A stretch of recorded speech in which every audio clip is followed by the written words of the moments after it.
I'm awesome. Yourself? I'm good. Hey guys, welcome to the Anything Goes to Business edition in our Tuesday evening space with Josef Stetter taking the second week of round 2, which is careers, jobs, and of course everything recruitment. How are you guys doing? So great to be here. I just want to do a shout out to all the viewers, all the supporters as always. Hope you guys are having a good week so far. Thank you to Frequency 5 FM and Maria and Joseph, of course, my co-host on Thursday nights, Julia Scalise, my baby girl at home, Felicia. It's been a good week so far, Joe. What do you think? How have you been? It's been a great week. It's been a good week. What's new? What's exciting?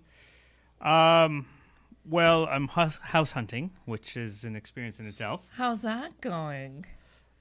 What's interesting is this ties into kind of my expertise. I've actually left messages. There's a new construction that's happening. Yeah. And I've left 3 messages saying, I'm ready to buy a house. Yes. Your prices are this. I was pre-approved for even more than that. Yes. I'm ready to give you cash. Oh. I'm still waiting for a response. 3 messages. And you're wanting to give them cash. Yeah, my message is I have money to give you. I'm ready to buy now. Like, that's my message. Why are they not calling you back? It seems to be a pattern right now in, I don't know, I'll call it this age of kind of, but from far away. It ties in like workforce. You know, I go to networking events and I speak to, let's say, executives, and they tell me that, yes, we need help finding people. You're right. You pointed out some great points. I follow up, no response. Phone call, email, text, nothing. But in that moment, it's we need, sounds good. And then when you're following up, everyone seems to be too busy to do anything about it, or there's no right? sense of urgency. There's no sense of understanding that, you know, their time and my time are equally as valuable. Yeah, and yeah. There's a level where it's just kind of like, okay, I don't understand. Like, you know, because I talk to them about the cost of having a position that's open. You know, the average cost is about $100,000. So I'm going, so you would rather wait 3 months and pay $300,000 than fill the position right now? And to hire somebody at $50,000 or $75,000 or $100,000, and we're going to get into some interesting stats about this, you guys. But before we do that, when you talk about, I have money to give you to the developer for the house, you know, I'm here, I'm waiting to give you money, I'm excited. It kind of sounds like me when I'm like, I'm ready to give you my 3 decades plus of expertise. Let's do this. I'm ready. Well, never say 3 decades because that scares people away. Okay, well, see, that's another thing, okay? Why does it scare people away? Well, okay, guys, so the last round of Anything Goes to Business with Joseph, I played kind of like not the good cop, bad cop, but I challenged Joseph on a few things. Yeah, I was the devil's advocate because I'm very passionate like Joseph, and we're coming at it from, you know, different sort of doors of the house, but we're kind of getting to the same spot, right? And it's that old analogy where it's like, you know, people, companies, employers, you know, I don't think that they don't value that 35 years of experience and knowledge and insights and wisdom, because you don't get to that without going through it, right? But then when it comes time to hiring or paying or whatever, all of a sudden they seem to have a problem that you're not 35. So what's going on there? It's a couple things that take into consideration. Number one, generally speaking, there's an association that if you're older, you're not as caught up with, let's say, newer technology. Right. I call BS, but go on. Yes. Again, I didn't say that I agree with it. I just said this is the perception. Yes. The second model is that if you're more mature in life, then you're not going to be willing to stay the overtime hours to get work done because you have a family, you have other priorities. The third part of it, and this seems to be a very, very scary trend right now, where there's a mindset of I can save money by hiring less experience. Call BS on that too. But what happens is companies end up hiring more people because the younger generation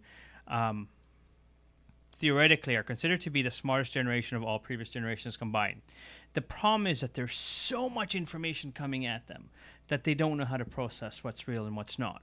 And so there's a level of a lack of maturity, I'll call it that, where the younger generations can be technically perfect. So using an example, for example, of speaking to some of my accounting clients for recruiting, they tell me that the younger generation is technically perfect. They figured out how to memorize the rules, and this is how you do accounting. Right. But the ones that become partners are the ones that are able to have a conversation, the ones that can upsell, the ones that can kind of think outside the box and go, okay, we're talking about how we can save a business money in their taxes. Right. We can defer here. We can make this a business expense. We can shift this over here. And the younger generation doesn't have that ability, doesn't have that insight. Right. So there's that mindset of, yeah, but we're saving money because we hired somebody who is technically perfect and we can eventually teach them the insight. And You can't teach insight. you can teach the technical, but you can't teach insight. You can't teach insight. And those are the things that life experiences play such an important role, but we often forget that because we have a bias or a prejudice or preconceived notion of this is what's so and this is how.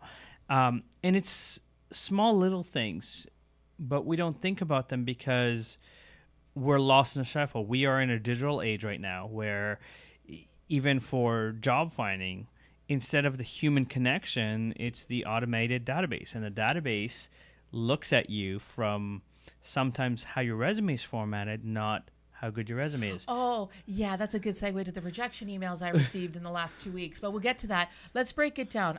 You guys, let us know who's watching. I'm going to get to the comments in a minute. Let's break it down to the three things that you just said about the age or the age issue, if you will. The first one you said is there's and again, I do appreciate what you said is there's a presumption or an assumption or a preconceived notion. I appreciate that you said that because it is subjective. It really is. I know for myself, now working for myself, I'm working longer hours than I did before. And before 30, 35, 40, even up until 45, 50, I was working excuse my French, a shitload of hours, and I was having a growing family. So I don't think that, I think it just really depends on the situation, but let's break it down. So you said that there's a preconceived notion that that older employees won't be willing to work the overtime required because they have families to get to, right? Or kind of are a mindset of, I paid my dues. I don't need to do it anymore. Okay. How accurate is that, do you think? How accurate an assumption is that? Again, the key word is assumption. There's an expression that says you should never make an assumption because it makes an ass out of you and me. Yeah. And so at the end of the day, if you look at what's going on right now as an industry-wide, saying, okay, I'm going to save some money, I'm going to save a little bit of salary, I'm going to hire somebody new. But because they can only do, let's say, 2 tasks at a time or 3 tasks at a time, the more experienced individual can take on 15, 20 tasks. Yeah. So there's a level or combination where you look like my father was in construction. When he was alive, he was in charge of a project that was 15 buildings, tearing them down and turning them into condos. When he passed, the company decided instead of hiring somebody with his knowledge and expertise, they're going to save a little bit of money on the project managers, and they hired more junior project manager. They end up hiring 7 or 8 project managers to replace what my dad did because the individuals they hired could handle 1 or 2 buildings, not 15 of them. Right. And so they were overwhelmed, and instead of spending an extra $50,000 for somebody who's qualified, they end up spending an extra $700,000 to hire more people, kind of thing. And so you have that both where, again, it depends on what, and it depends on the industries. There are some things like technology. The statistics say that students that are going into, let's say, computer software today, in a 4-year degree, by the time they hit their second year, the software that they're learning is already outdated. Yeah. So there is a level of, do you know how to keep up? But if you know how to code, the language itself doesn't really matter. The rules and the shortcuts of the language, you can learn very quickly. But if you understand the fundamentals of connecting the dots as a coder, you're a coder, right? You know what also alarms me, Joe, with what you just said? $50,000 raise for one that could do 15 things, versus let's spend $700,000 on 15 people that can each do one thing, right? Right. Let's say those 15 people all need a manager. So Right. now you've got managers that are managing a lot more people, right? Yeah. And let's be honest here, right? When you're managing a lot of people, managing people is a full-time job and a half. So I feel like a lot of managers, while I think they enjoy managing people or not, depending on who you talk to, when do they have time to do their day jobs, like their actual duties and roles, right? So one I'm gonna person challenge versus you even 15. more, and here's yeah. there, and it's the one not for 15. There is, I'll use the word epidemic, and a symptom of we've lost the art of communication. Yeah. We are texting rather than speaking. Yes. And that applies to many things. Now, good leaders, and I'll use that, will have read books like The 1 Minute Manager, that you can, instead of spending 5 hours in meetings discussing and regurgitating and going And through, having more meetings. you can kind of go, what's working? What needs to be fixed? Do we have a game plan? Right. No. Do we have suggestions? Right. And so the people that understand the philosophy of the 1 Minute Manager can get, let's say, the high-level, C-level meetings done in a half hour. And then their day is free to actually do what they're supposed to be doing, Yes. as opposed to be stuck in a meeting. There's a mindset that and again, this ties into me being a corporate culturist, that a lot of organizations go, oh, yeah, we understand how to do corporate culture. We do a lot of little things, but they don't understand tribes. They don't understand communication styles. They don't understand personality types. And so you have this one-size-fits-all equation that is becoming redundant, because I'm finding even in simple things, there isn't the follow-up. People are reaching out, yeah, I want to talk to you about this. And then when? I went... yeah, that's it. When? Right. Like, it never gets done. done. And it's a win from a perspective of, I went to meet with a prospective client that owns an insurance company. 2.5 weeks, phone, text, email, no, not one response. It's like, okay, so either you want to get going or you don't. Yeah. And even if stuff is happening, at least have the decency to say, I'm sorry, this has come up. Yes. And this pattern of, I'll use the word ghosting, whether it's jobs or dating or it's become, and the problem Why with is it so prevalent? Because we don't want to have confrontation. We don't want to deal with something difficult. So it's a lot easier to go, I'll go away, eventually you'll forget about it. But it actually causes a bigger problem because there's no closure. Well, and not only that, if you're ghosting in a social environment or a dating app environment, that's one thing. But when you're doing that and your credibility is so important and your brand is so important, and you're trying to find a job and network and get opportunities with companies and individuals, the fact that you do that once, okay, twice, okay, but if you're known for doing that, eventually I think it catches up to you, and people are just going to be like, well, they don't care enough to want to, pursue something or work or again, and this is happening right now in a level of, are we looking at short-term immediate cost, or are we looking at long-term impact, for example? Right. So there's a lot of things that are happening right now around the world where people see what's in front of them. They're not looking at, are there opportunities to improve? Are there ways to collaborate? Are there ways to get things going? So it's one thing to have an executive say, we're going to do this for our staff. We're going to start this. And there's a step being taken where some initiative has been taken. But if there's no follow-up and there's no communication about the initiative, eventually people just go, okay, guess it wasn't a priority. I guess it wasn't. Yeah, and it just doesn't look good on the mission or the person or the potential collaboration, right? But again, it has to do more with the fact it's priorities, or it's a lack of kind of forecasting and a lot of planning, because there's a level of like, look, I get it, life happens, we've all had, like, I'm gonna do this and this today.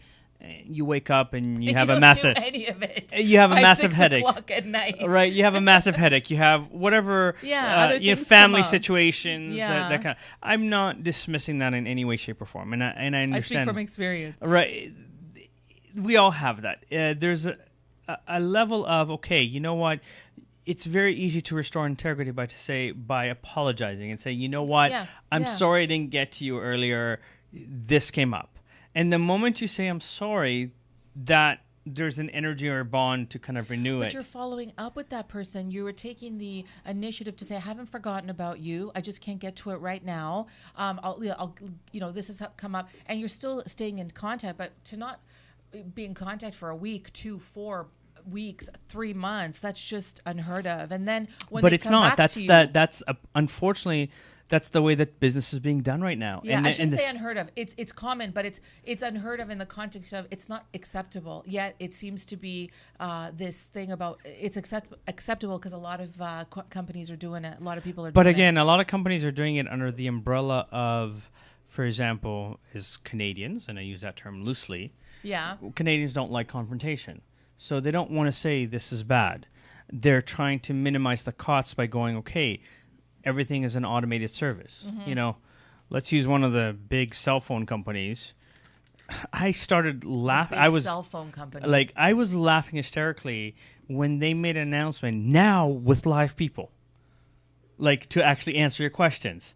And I'm going, wait, it's something special. Like, wait, you're a cell phone company, you're in the telecom industry, and you had to announce and advertise that now with real live people. This is cool. And it's a level of, like, why? Like, I understand the automated system can minimize and answer certain common questions, but at the end of the day, most people get more frustrated that they can't speak to a person, and they have to go through 17 screens to actually speak to a human. By that time, they're even more frustrated, which causes even more of a lag and delay in the basis. Candidates don't get picked for the right roles because they don't even get through the front door because of the automated system, and we could go on and on about this, right? Look, but yes, but it's also, again, there's a difference between sending an email and saying, I'll use LinkedIn. I love LinkedIn as a tool. But the amount of daily messages I get with, hey, I don't know anything about you. I read or looked at your profile for 3 seconds. I can redo your website, and I can... you get a lot of those. And it's like, okay, but you haven't asked me a question. I had a gentleman that I accepted the friendship request on Facebook, for example, and instantly he told me that he's involved with cryptocurrency and he's got a platform that can make me a lot of residual income. Sounds like the same Facebook friend request that I... and I said, no I know about crypto. with. Yeah. I said, I know about crypto. I'm not interested now. And then he just started going off on me like, don't be so afraid. I'm like, you don't know anything about me. You don't know anything about my background. You haven't asked a single question.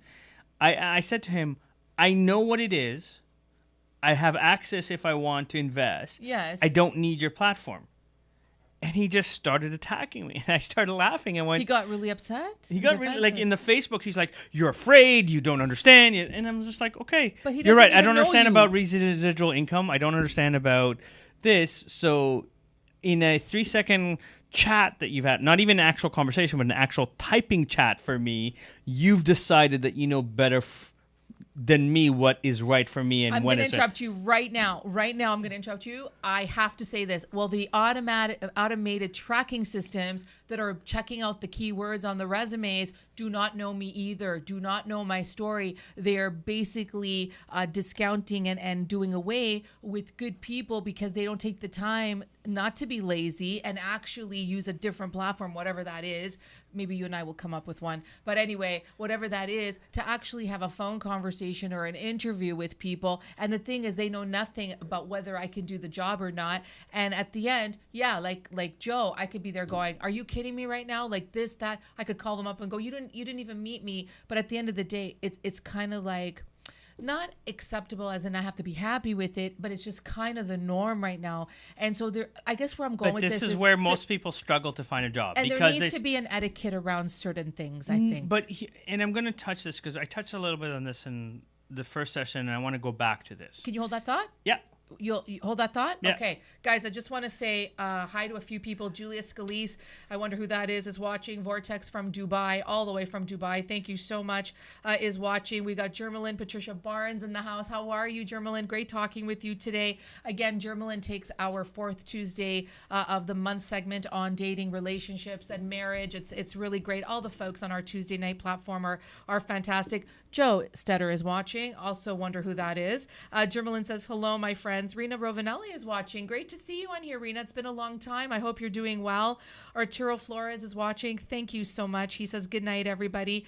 Jimmy Jimenez, I wonder who that is watching. He says, good evening. So nice to see you, Jimmy. How are you? How's everyone doing? Thank you so much, you guys, for tuning in. If you've got any questions for Joe or myself, or you have any comments, anything you want to throw in terms of your own experiences with jobs and careers and recruitment, please let us know. And I also want to do a bit of a side note to say that there is a difference between jobs and careers. Yes. There is a difference. And Job Joe, stands for just over broke, right? Just over broke. Oh, that's interesting. And career, that's not about necessarily say goodbye to your social life. No, career is about pursuing a passion. Yeah. And like you don't need to have the highest pay, but you enjoy what you do. You have an environment that you go to work and you go, I'm excited about doing my job today versus, oh my God, another day here kind of thing. That's it. You know what? One of my early mentors actually said that to me many, many years ago, Joe. It's so true. Paulina's on. Hey, Paulina, how are you? Thank you so much for watching. She says, evening, everyone. The importance of follow through to solidify relationships. Absolutely. In any capacity. Leah McCannell, is watching. Thank you so much for tuning in. Really appreciate it, you guys. Sorry, go ahead. You had a thought, and then I want to get to point number 2, which I think is really, really important, where you touched upon I'll get to that, but where you touched upon like the age issue, and how there is a presumption with companies that older folks are not in tune or well-versed or able to deliver on the digital marketing, social media technology side of things.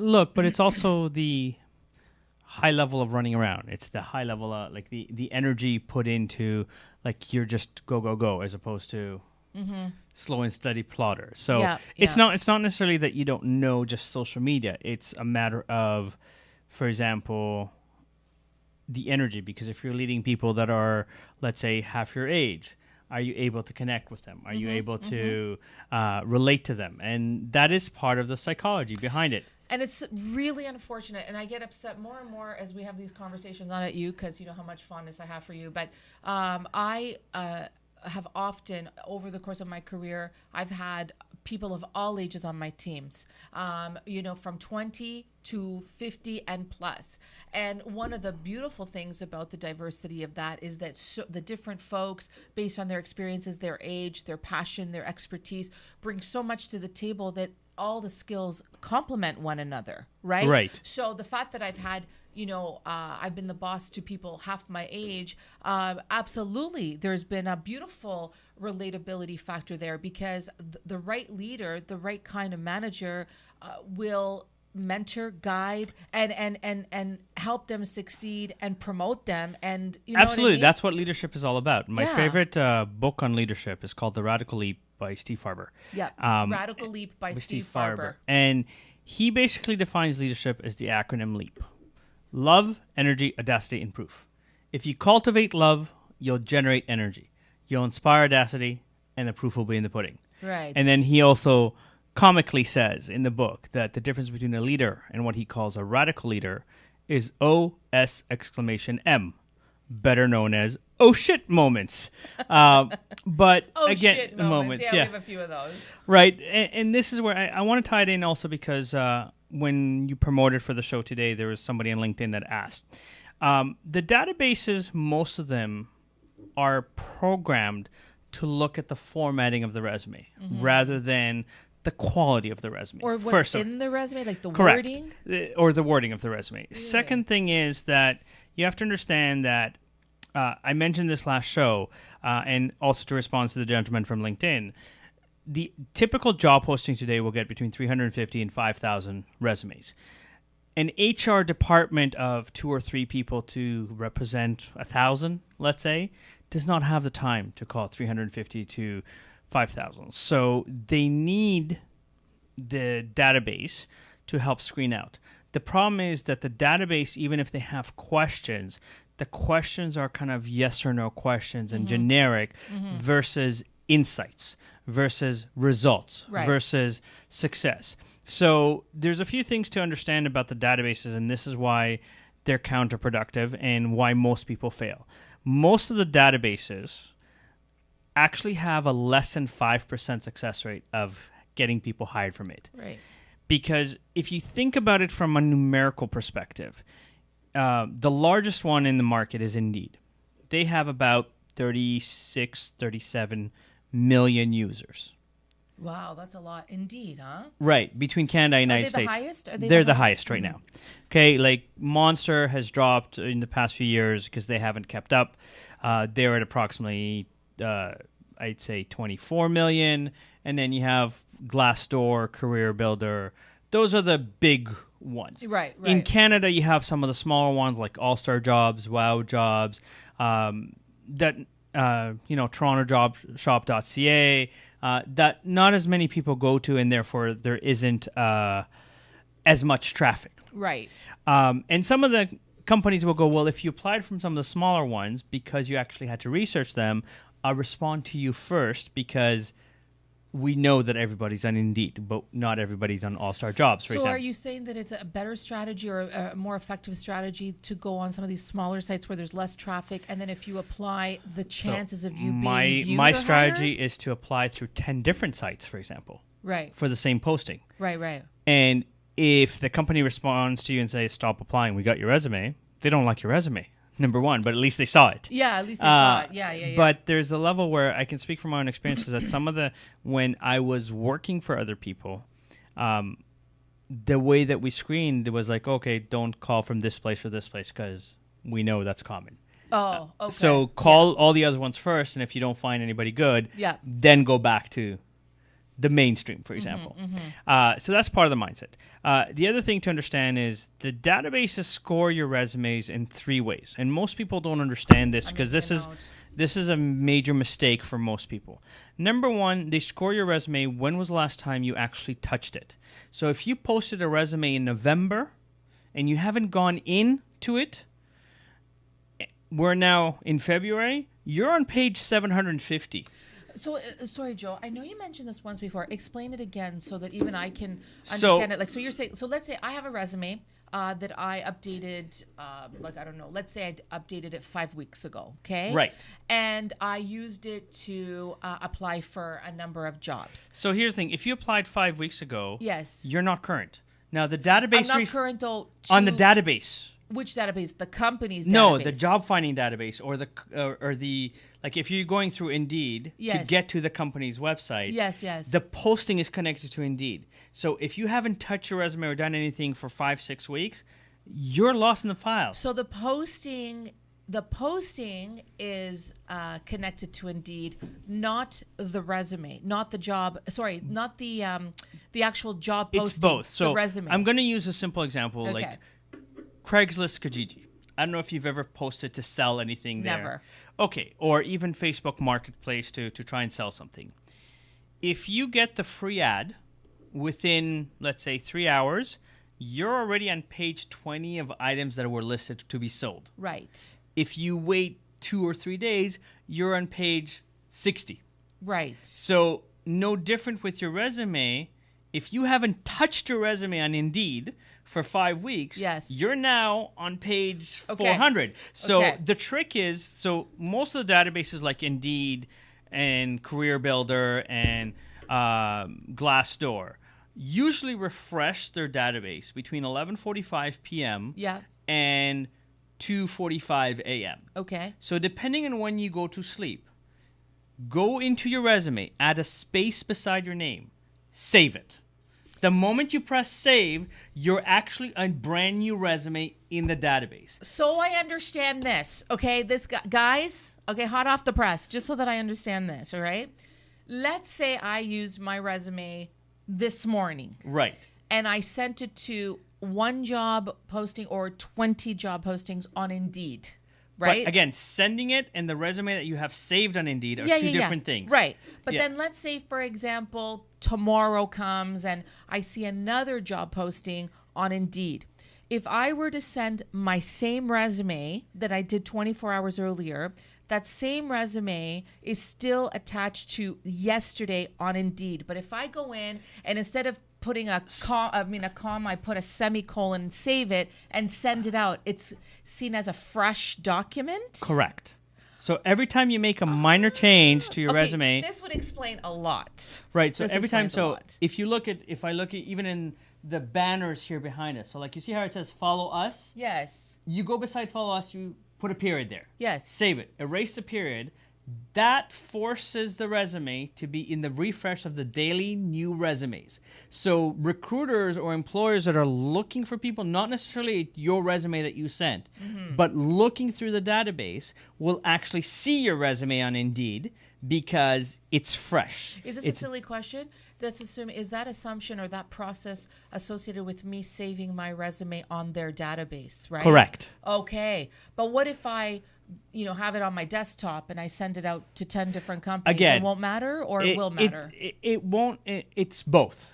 Okay? In that it will matter because it does date stamp it and time stamp it. Right. Okay. So it is fresh. But similarly, if companies have posted something for a month and they didn't get a candidate, they will do the same thing. They will go into their job posting, Refresh it. add one sentence, take it out, add a word, and then it's a brand new job posting. So when you look for it, it appears as a brand new job posting. It's the same job posting. It's the same thing. But they just basically did something to refresh it. But it gets in front of you. Correct. So if I did that with the resume, it gets the resume in front of them. Correct. Let's say. Correct. So it's Okay. more likely to be seen. So there's three ways that your resume can be seen. So the first is, when was the last time you touched it?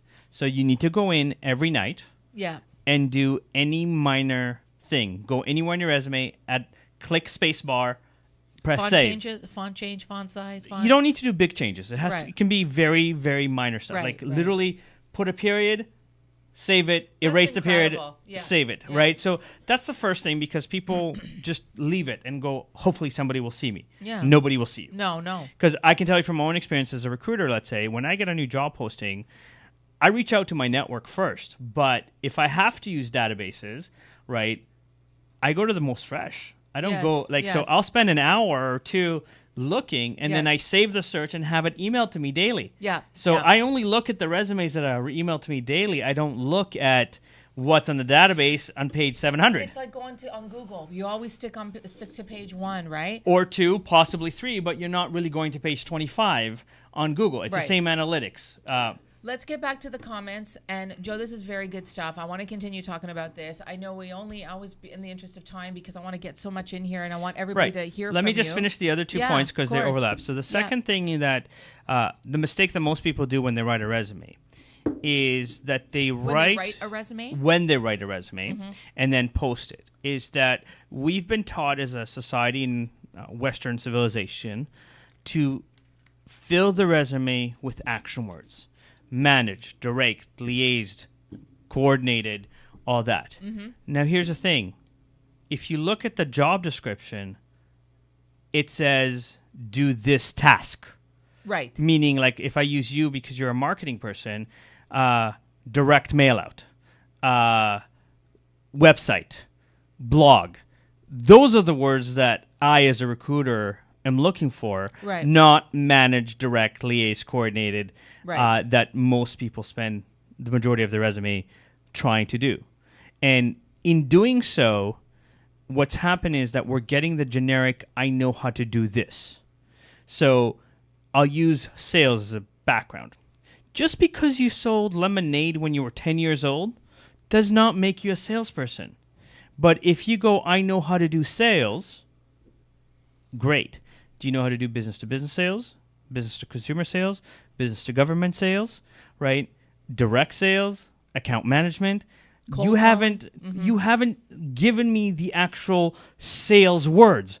All you've said is I know how to do sales. Right. Whoop-de-doo. So it's very Generic. Yeah, very. It's generic. Yeah. So you have to feel, if you look at the job description, yes, there's fluff in the job description too, but there is, you will do this on the job. So as if you're working in accounting, you will do financial statements, you will create reports, you will create budgets, you will create schedule, you will, those are the words that need to be in the resume that not enough people understand Right. and put in. Right. And the way that the databases score, they also score where those words appear. So if those words appear on page 2 of your resume, that means that your experience is old. That means that you're irrelevant in part. And the third thing that this, I would say 95% of people have no clue about. And I know this because I'm the one that consulted Monster to implement this. Okay. Is that the databases score how much these tasks that you need to do, how close they appear to your name. So if you go, How closely they appear to your name. Okay. Because when the database starts scanning, it reads the lines. So if you're kind of, okay, let me give you a very objective statement. I'm looking for a challenging position where I can grow, blah, blah, blah. That has nothing to do with, in your case, digital marketing, print marketing, campaign, this. None of those words appear there. So then I go to the next section, and usually the next section is a watered down, fluffy, I have 30 years of experience. There's no I've fluff worked, in 30 years of experience, I'm not let just, me tell you. but the wording for it is there. I know how to do this, this, and this. I've managed a team. Yeah. You still haven't told me any of the words I'm looking for. Right. This is the ATS system you're talking Yeah, about. all right. the databases. You Right, still right, haven't right. told me the words that you're looking for. And then then you get into, okay, well, my most recent job is I did this. Now it starts finding this job. But depending on how you formatted like your skills and some of the other things, I'm kind of getting to the bottom of page 1 to actually find the words I'm looking for. Right. So the ATS is going to go, well, it's the bottom of page 1. I still haven't gotten what I've needed. Then, what I'm needing. then you're not matching the job description, and therefore you're not there. So Yeah. I don't like. But what if it's up at the top? What if it's near the middle? What if it's there? But again, it's also how many times it's repeated, because this database Oh. scores like, did it appear once or did it appear 15 times on your resume? Right. So you can say it under the skills. I like to call it areas of expertise because it sounds more professional. Yes. Right. And then I like to have a selected highlights, which is the highlight reel of who you are. Yeah. Because now you have the words. So when you do, like, let's say the areas of expertise, and all you need is the word and just whatever star or icon that you want to separate it, all of a sudden you have a grouping of 20 to 60 words of your profession. So the database goes, ooh, I found a lot of words. I like that. Then it starts reading it through and goes, ooh, I found it again. Score you higher. Yes. And score you higher. Yes. So the more repetition you have and the closer you bring it to where your name and telephone is, Right. the higher you score as matching on the database. These are all massive nuggets. I'm just sitting here shaking my head going, oh my God, all of this. But I get what you're saying. I do get So what what you're happens, saying. most Yeah. people is kind of like you said, I posted it on Indeed 5 weeks ago. Yeah. I haven't heard anything. Yeah. Or I wrote. I didn't actually post my resume or save my resume on Indeed. That's why I But was you asking should, the because question. recruiters or employers will look at it. Yes. So if you're Haven't trying, had any time. fair enough. But if you're trying to expedite the Haven't had process, the time. then post it. But Yes, go in every yes, day. Yes. make any silly change And stay save it. relevant. And stay relevant. Yeah, yeah. And then make sure that, yes, you still need the action words like manage, direct, liaise, and stuff like that.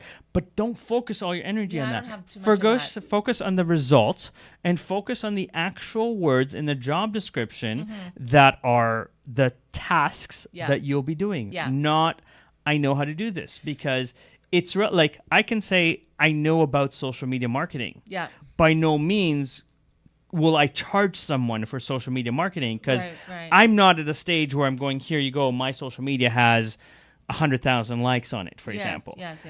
Am I taking courses to better understand it? Yes. And that's part of being more aware of it. Of course. But in the same respect that, for example, on social media, if you don't post for a week or two and there's no responses to anything that you've posted previously, it's gotta be consistent. then you Yeah. become irrelevant in Yes, part.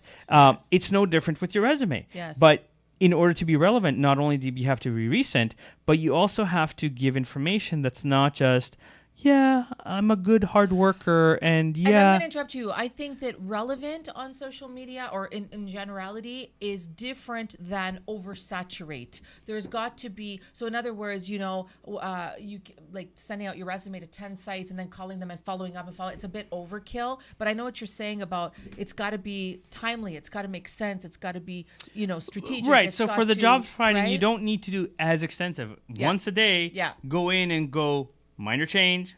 Yes, And that's awesome. it. Yeah. If you formatted your resume from the get-go to have the tasks and have those words Yeah. related to the job you're applying for, so if you're in engineering, circuit board, serial, parallel, Yeah, whatever, yeah. have those throughout your resume. You don't need to change it. You don't need to be relevant all the time. Yeah. The only thing that makes you relevant is, I made a small change here. Guess what? We're going to get to that. We got to move it along only because I want to make sure we got 20, 25 minutes. I want to make sure that we get more in because I got more questions for Joe. And if you guys have more questions for Joe, we're going to talk about a lot of different things right now. But Joe, honestly, this is really good. So remember how I said to you guys that we're going to use me as a bit of a science project on this.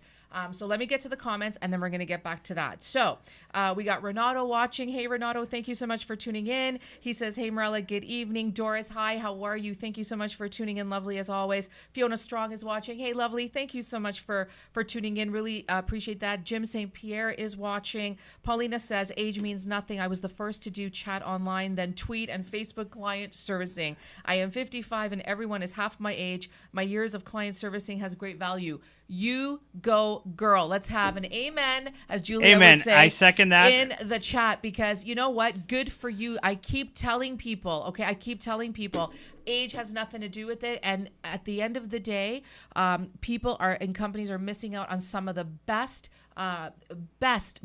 knowledge and employees out there to be able to really deliver on things. And you know what? Listen. And I'm going to play your devil's advocate because Yeah. as much as the databases are there to screen out, it is your responsibility if you apply for a job to call and follow up and say, Yes. you know what, my computer crashed, my internet's down, can you check that you got it, right? But now that you've got it and they confirmed that they got it, you then have your 2 minutes to give your elevator pitch, to give the when can I hear from you.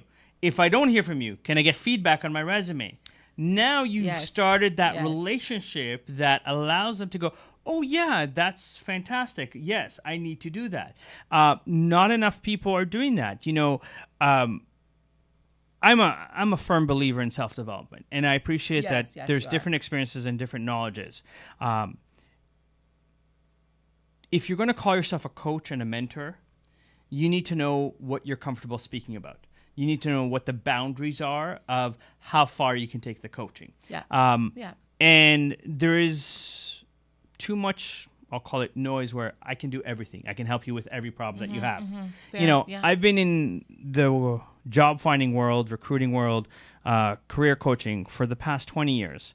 I've spent over 25,000 hours learning everything there is to know about the psychology of it. And if someone came to me and said, you know what, I'm bipolar or I'm schizophrenic, can you give me some strategies on how to communicate that with my employer? in order so that I don't get fired, or I can minimize that. Right. I'm happy to give you strategies Right. to deal with that. But if someone says, can you cure my bipolarism or schizophrenia? No. I'm going to go, listen, Of I'm not a course. psychologist. I'm Yeah. not a doctor. Yeah. This is where I've got to say, I can help you address the issue so that you're not fired. Yes. I can help you create a game plan so that your employer understands this is the symptoms Yes. of let's say an attack or something happening in order to minimize the damage. But I can't say I'm a medical professional. I know how to kind of cure your bipolarism. I might make a suggestion, say, I've read this book. I like the Or book. talk to this person. Or I've talked to this Yeah, person. I yeah. recommend this person. Yeah. But there's a separation between what I know about job finding and I'm a medical professional. Yes. There's people that kind of go, I'm your one-stop solution for everything. And there is a level of, okay, what's the background, what's there, but you also have to own it. And you know, Joe, interesting enough, sorry, only because you're giving some great analogies here. So my background is, let's say, marketing, branding, communications, biz dev, writing, and everything, and of course, digital marketing, social media, and everything related to that. But I'm a businesswoman. I know business. I've known business for a long time. So a friend of mine was actually having some difficulty with her employer with respect to feeling that they were trying to push her out. And she was having some not so fun meetings with HR about like some not so fun stuff. And, you know, she felt like she was being kind of set up, and they were going to ultimately set her up and ultimately let her go. Right. And she came to me and she was telling me about this. And I absolutely advised her on the next steps. Now, nobody would see me as an HR or employee advisor, but I'm a businesswoman who mentored and had a lot of people on my staff. I navigated the landmines of corporate and all of that, and so I was able to say to her, "This is what I suggest you do, and make sure you." So it's like, go talk to HR, have your employer in the same room, talk about that, you know. And I feel like I was, you know, useful, but it was because it was a one-on-one conversation. She would never know that. But if someone says to you, do you know all the legal ramifications of that? Absolutely not. Then No. go see an employment lawyer. Like, of no, course. and that's what I'm saying. Yeah. I'm not dismissing that you might have an opinion or expertise. That is very important, and we live on that. Yeah. It's a level of how are we kind of taking it to the level and going, I can take you here. At this point, I can't. So when I do career coaching, I guarantee results. Yeah. Meaning, Yeah. I guarantee you'll be interviewed. Yeah. I have no control what stupid shit you might say in an interview that You can't control that? well, again, I've had candidates that said things that Oh, they came back to you and you were like, you said what? or did certain things that I went, okay, like, guys, come on. Like, I know common sense is a rare thing today, but like, What possessed you to say that? Like, even if your best friend's interviewing you, you never say that in an interview, Right, kind of thing. right. Like, there's certain things. lines you never cross. Of course. Common sense. And so there's a level where, because of those experiences and because having dealt with it both as a recruiter and a career coach, where people yelled at me going, I'm not getting a job. And I'm going, okay, but you did this. Like, I had a client that product manager in social media. I rewrote his resume. I rewrote his LinkedIn within a week or and a half. Google, Twitter, Facebook, and I forget who was the last one, interviewed him. When Google interviewed him, they said, can you send me this proof of whatever work you did? Yeah. And he's like, yeah, I'll get back to you. And he didn't send it for a week and a half. And then he wondered why Google left. And then he yelled at me that I didn't do my job. Well, why did he take so long to get back to them? Because he had other things to do, or kind of thing. And I think, it's like, and then he called me. And Google's calling you. Maybe you should get back to Google. I don't know. Right, and then he called me and said I didn't deliver for him because he hasn't been hired yet. And I went, wait a minute. I wrote your resume and your LinkedIn profile. They were so good that Snapchat was the fourth company. Snapchat, Google, Facebook, and Twitter called you within 2 weeks. Yeah. And did a first interview with you. Yeah. So I got you interviewed with the 4 largest companies in the world. But at what point is there a fine line between you coaching on the resume and the career and what you have to do in the interview, and those folks having to place accountability on themselves? But again, it goes back to, for example, I sent out 1,000 resumes. I didn't get a response. Why didn't you get a response? Are you looking into it? Are you calling the company and saying, okay, I understand you didn't hire me, but can you give me feedback? Are you checking, let's say, resumes of other people to see that there is a level of comparison, especially those that are gainfully employed and seem to be easily gainfully employed? It just seems like, I think that coaches like you, Joe, get easily dumped on, because it's like, let's say you coach me right down to the very finite detail for an interview, and the interview's at 2 p.m. and it takes me half an hour to get there, and I leave my house at 5 to 2. I'm going to be late. Is that on you? Do I blame you for that? But look, and this is where, and it's a fine line, and this is where I want to give a personal shout out, because I'm very excited to be participating. Robert J. Moore is doing the Guinness World Record for authors signing, and I'm going to be part of that event. Now, he sent a few emails saying, I need you there at 8 a.m. to register. Yeah. You need to bring your ID, put it in your name lanyard so that the Guinness records can verify and sign. So yes, I have my own book, but I'm excited to be part of that event. And I appreciate that's my book. And I'm appreciating, yes, it is a gift for you for personally autographed and returned. But, I appreciate that he's not only sent me an email, but he's posted a few social media posts to say, look, there's been a lot of work to make sure that this Guinness World Record happens. There's been a lot of planning. There's been a lot of effort. There's been hiccups, but I'm dealing with them. And at the end of the day, he's reached out to make sure that I know I need to be there for 8 a.m. He's sent the address multiple times. He's being thorough about it. Organized and coordinated. And I appreciate that, because at the end of the day, come Saturday, I'm certain we're going to get that Guinness World Record. And for me to say I was part of that, it's a huge thing. And then down the road to go, listen, maybe I can coordinate with you. I can leverage. Let's do something together because you were so precise in this. There's a level of like, let me also reward you. Like, let me give you money incentive to introduce me to certain people, for example, because you have a network. But there's a level of, you can't say I'm going to put together an event and promote it a day before the event or 2 days before the event and then wonder why nobody shows up. Exactly. And so it's the same thing with the job find. You can't just say, I sent a resume, I'm waiting to hear back. If you're not getting a response, you need to check, is your resume hitting the database? Is HR even seeing your resume? Because again, they probably if and again, I speak from my own experiences on this.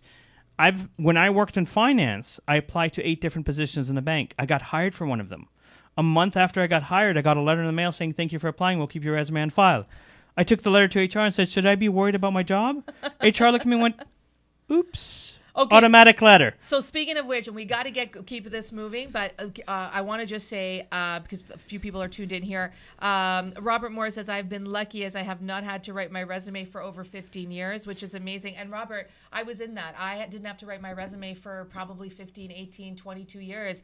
And now, as you know, at this part of my life, things have changed a lot. And we're using me and my resume and my situation and my tenacity to try to disrupt how things are done, and work with Joseph on this to try and figure out how things are done in the hopes, or how they should be done, in the hopes that we can help other people as well.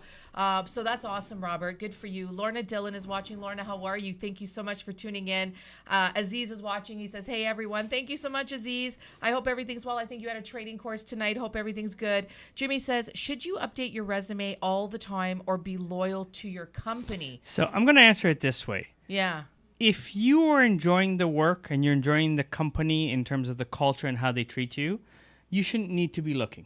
Yeah. Right? At the end of the day, like every time I interview a candidate, I ask them, security, income, growth, or happiness, which would you put first? Because that tells me a lot about your values. Yeah. So if security is first and you're happy there, you don't need to look for a job. Unless you're kind of seeing like there's a merger happening, there's changes happening, and then be aware of it. If income is what drives you, then you're going to be driven by more money. Now, most people don't leave a job for $5,000. Yeah. But income, if like let's say you're making $50,000 and someone's willing to pay you $70,000, absolutely take a look at it. Yeah. Take a look at the opportunity. Yeah. If growth is what you want, but you're in a position where the company is teaching you and allowing you to at least mentally know more, then again, and then happiness, if you're treated well, why would you want to leave? I'm gonna be the devil's advocate to that, Jimmy. I would say you can still have a sense of loyalty to your company, but there's no reason why you shouldn't update your resume and keep it updated. Because I'll tell you something: if they want to let you go the next day, they absolutely will. Of course. And that's But again, and I want to separate. Like, yes, you should be current. Yeah. But there's also a level of we become a society that's always looking if the grass is greener on the other side. Whether it's business, whether it's dating, whether it's everything like that. Yeah, that's true. We've become a society that we can't be real and we don't deal with problems, because as soon as there's a problem, like, we'll brush it under the carpet and we'll go to the new, more exciting thing. And businesses are doing that too. Look at what happened with Enron and all of those, even Nortel. Everything's great. Money goes up, stock goes price, and everything is like, oh no, everything's a lie. Everything crashed. Everything's a lie. So there is no such thing as job security anymore. In any profession right now, it's a numbers game, and it's a value game. And if you are bringing value in, the company hopefully will figure out ways to keep you. Yeah. And if they can't, they will take care of you in terms of giving you a package that is a great package to make sure that you have more than enough time to land back on your feet and do something, and also get the support, such as an outplacement services, which I also offer. Yeah, that's good. But it's a model where, again, being present to a conversation is never a bad thing, because you never know where opportunity will strike. Yeah, that's it. And somebody might look at you and go, well, what if I made you my partner? What if I did this? And it's a model where, again, if I may share a quick little story, and this was probably the most stressful 4.5 hours of my life when it comes to negotiation for a candidate. So I had a candidate that was a financial controller for a company that makes blank CDs and DVDs. His base was $65,000 with a possible $20,000 bonus. For 5 years, his employer refused to give him a raise because they said they're not making enough money. Okay. Now, I sent him to interview with a client of mine at the time that was doing custom surround sounds for houses that are at least $2 million and up. Like, we're talking the stuff in the wall, no wires, everything like that. My client loved him. Said, okay, how much are you making? Said, okay, I'll give you a base of $85,000, $25,000 to come work for me. Candidate quit. Within a half hour of quitting, his employer came back and said, you can't quit. You're the only one that knows what's going on here financially. What'd they offer you? He told them. And they came back and said, fine, we'll give you a base of $120,000, $30,000 to stay here. A $30,000 bonus is enough to stay here. Right. And he went and called me and said, okay, but I've been with this company. I know them. Now, luckily, I asked psychology questions to go, do you think that if you make more money, how they treat you is going to change? Or is it going to be the worse because they're giving you more money? Right. Called my client, told him the situation. He was like, I really love this guy. What'd they offer him? I told him. He said, okay, fine. I'll give him a base of $160,000, $40,000 bonus incentive to come work for me. Candidate quit again. Employer came back and said, you cannot quit. You're the only one that knows the numbers here. Right? What'd they offer you? That's a good position to be in. They came back and said, okay, fine. We'll give you a base of $200,000, 2% ownership in the company. That rarely happens. It's an extreme there. $250,000 total package. Yeah. Called my client again, explained the situation. He goes, okay, this is my final offer to him. If he doesn't take this, he's an idiot. I'll make him my right-hand man.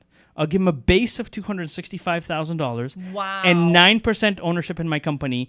In his worst year, he'll make $500,000. Right. He went from making $65,000 to making $500,000 in 4.5 hours.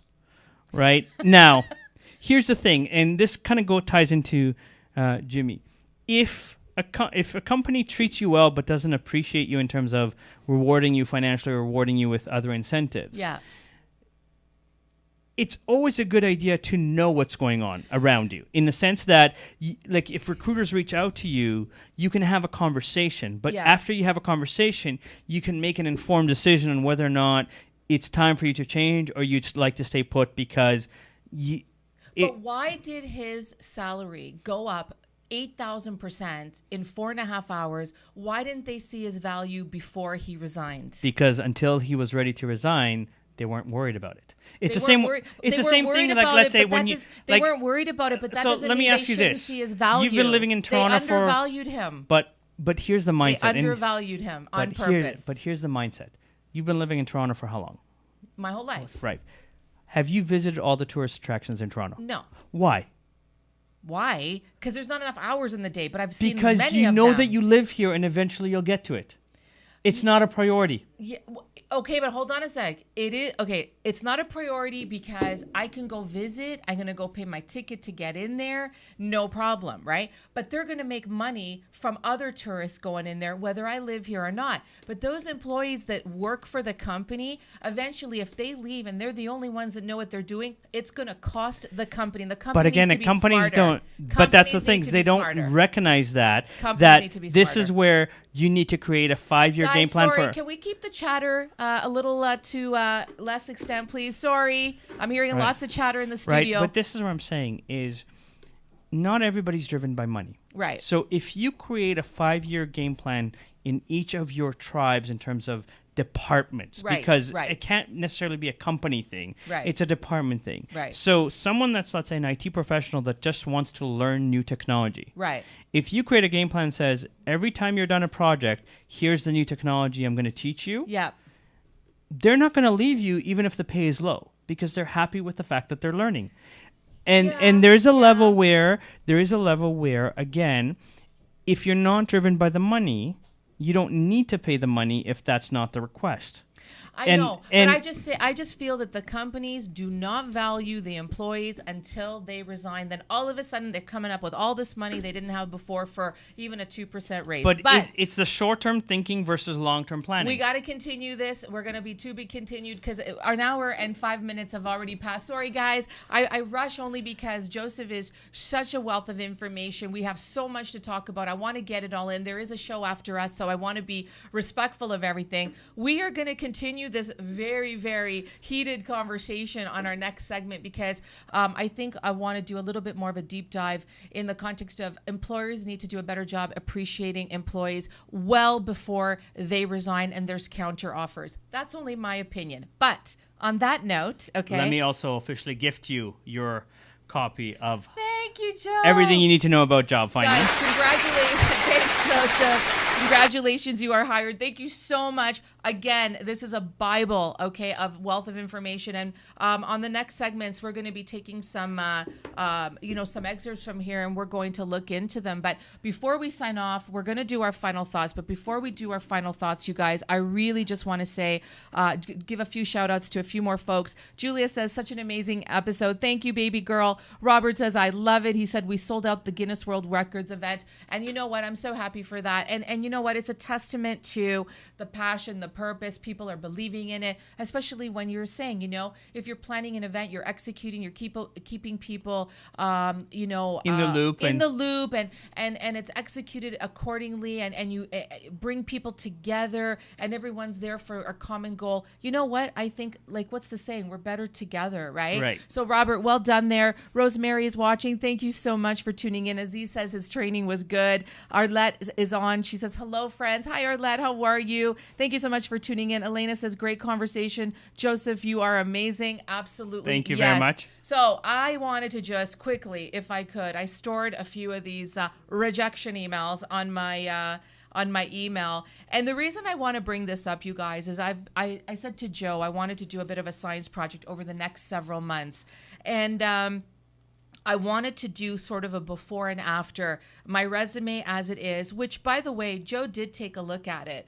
And, overall, he said it wasn't bad. I loved the layout. He loved the layout. But the content was a little bit too generic for my liking. For his liking. Although what I ended up doing then, I don't even know if he knows this, but I ended up sending it to 3 of my other friends who are in recruitment HR. And every one of them actually didn't even comment on the layout and absolutely loved the what they called the meat and potatoes. But the reason is because they work in those industries that I work in and they understand the language, right? So it's very subjective and interpretive. But again, I do appreciate Joseph's expertise on this. Okay, so I saved it to the point where I can't even find it right now. So there were 3 rejection emails that I received, okay?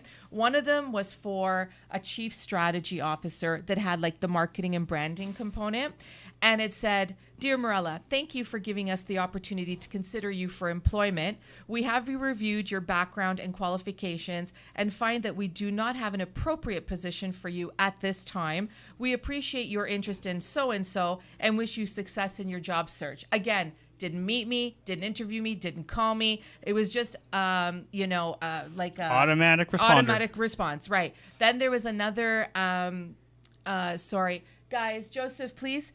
There was another, there was another email that I received, and it said, "Hi, Morella. We are following up to let you know that position you've applied for has been filled. We do appreciate your interest and hope you continue to check our website for available positions in the future." And this one was for like a head of marketing and brand, okay? And then the third one was, "Hello, Morella. Thank you for your interest in joining the so-and-so team. Unfortunately, we have decided not to proceed with your candidacy for this role. I know this wasn't the outcome you were hoping for, but we wish you the best of luck in your search." And again, it was for like a head of marketing, business development, and branding, right? And listen, there's a million reasons probably why. And in fairness to Jokes, I was going to ask him some questions about it. He hasn't seen the job descriptions for it, so I wanted to... But I can tell you by default, Yeah. if you were candidate 101, Yeah. they only look at the first 100. If Yeah. they received 350 to 5,000 applicants, they're not looking at your resume by default. And they won't have time to talk to me in person. Number or 2, call as I or- mentioned yeah. last week, or last time I was here, there's a level of sometimes they've already hired somebody, but until that person passes probation, Yes. they keep the job fresh, and then they just send rejection letters saying, well, we're waiting to make sure that they pass probation. But they're not going to say that to you because that's rude and that's not Yes. Canadian. Yes, and that's not Canadian. Yeah. And what I'm going to do, you guys, is this, okay? For the next few episodes, number 1, I am updating my resume based on Joseph's really great insights, and then I'm going to send them out again, and we're going to see how we do. But also with these 3 companies, I'm actually going to follow up with them as soon as I have a minute to breathe, and I'm actually going to follow up and see who I can actually talk to over there to have an exploratory discussion about their processes and the fact that I submitted a resume. I'd really like to find out how their operations work. Would somebody give me 20 or 30 minutes? And we'll see if they even take my call, let alone give me a meeting. So I will keep you guys posted, okay? Well, again, if you want them to take a meeting with you, be creative. Offer them creative. something. A gift, insight, Right. I've had candidates, for example, that would buy a box of Krispy Kremes, put their resume inside it, and send it to the department. I've had people Or that... delivered in person. Or delivered in person. I've had people that knew that a particular executive likes a certain newspaper. So they came in at, 5 a.m. to catch the paper delivery guy You're and put kidding. in the resume in each section of the newspaper, Making for example. a note, 5 a.m., catch the newspaper delivery guy. Okay, final thoughts. But, Go. at the end of Very the good day, idea. I'm going to say this and I'm going to repeat this. The more you are proactive and different than everybody else because you actually reach out, because you follow up, because you follow up again, the faster the results will come to you. Yeah. Because if you're just waiting on the databases or you're waiting for a response, it's like, I know that you do the anything goes on Thursdays, on the dating apps, swiping left, swiping right, and then waiting for someone to fall in love with you because they saw a picture kind of thing without any conversation or without any follow-up. Oh, like, if it was that or easy. Yeah. just let's text. I would love conversation. Let's text but not actually meet or not Yes. actually speak. Yes, So yes. be different. Add a little bit of personality to your resume. It doesn't have to be something major. It could be a little bit of color. Could be, boxes. Could be icons that are different. Like, so go to insert symbol and choose a symbol that's not a circle or a square or an Right, arrow because right, those right. are boring. Right. If you go to Microsoft Word and go to insert text box, there's preset layouts that you can add that even if you're not a graphics person, it's very easy to do to actually have a little bit of personality in your resume because, again, if an HR person sees, let's say, flips through 350 resumes, they're all black and white, and then there's a tiny bit of color. Yeah. Mine's all color. Right, but the eyes are going to be drawn to the color, so you're going to be put in the yes pile just because you caught attention. Yes. Doesn't matter what puts you in the yes pile. Yes. As long as you're there. I have to tell you, okay, I am going to go see these companies, and hell or high water, I'm getting through the front door. I'm going to talk to somebody. But this is a great project. I'll keep you guys posted. Joseph, I know it's always only an hour or an hour and 10. I want to thank Frequency 5 FM. There was just some chatter in the studio, you guys. That's why I was getting a little, if you noticed me trying to just get the attention of, because you might not hear it, but I do. And I really want to make sure that our flow and our conversation continues and consistent. And, you know, we can really deep dive into some of these, conversations that we're having. I want to thank all of you, first of all, for tuning in so much. I really, really appreciate it as always. Next Tuesday night, just some housekeeping items. Next Tuesday night, we have Kim Bassler back talking about health and fitness and the overall mental mindset. And then, of course, the last Tuesday, we've got Jermelyn Barnes talking about dating, relationships, and marriage, but not before. I want to do a special announcement. This Thursday night on Anything Goes, Julia Scalise and I are doing a special Valentine's love, heartfelt, celebratory edition to thank everyone for being with us for almost 1 year of Anything Goes. And we are really, really excited about it. It's actually next week, but it's going to be just Julia and I on Thursday night. And we're going to take it back to basics. And we're going to do a recap of the year. We're going to recap our guests. We're going to recap our topics. We're going to recap all the shenanigans. So please do not miss it. Thursday night, 8 o'clock. It's going to be awesome. Imagine 1 year. I cannot believe that. It's going to be really great. And then next Thursday night, we're going to start a brand new series on Anything Goes, our original night. So we're really excited. Lots going on there. My final thought, you guys, first of all, I want to thank Joe. Thank you so much for the book. I thank you for the friendship and the collaboration. We're doing some stuff with Joe, and in the context of doing work with him, we've been getting a lot of insight on his areas of expertise.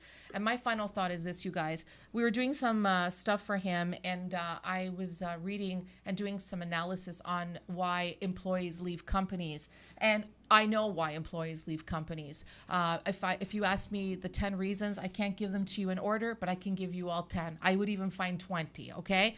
But what was really interesting to me, and I'm reading this off, these stats are not from like one source. They are from a combination of different sources that I looked into. Yeah, like Forbes magazine. Yeah, and so these are high level, kind of consistent, like Harvard Business Review that says this is what we're tracking about business. Yeah, tracking about business and stuff. So they're not right to the percentile, but it's very indicative of what's going on out there. So in terms of why employees leave, I'm going to give you some stats. 50% bad bosses.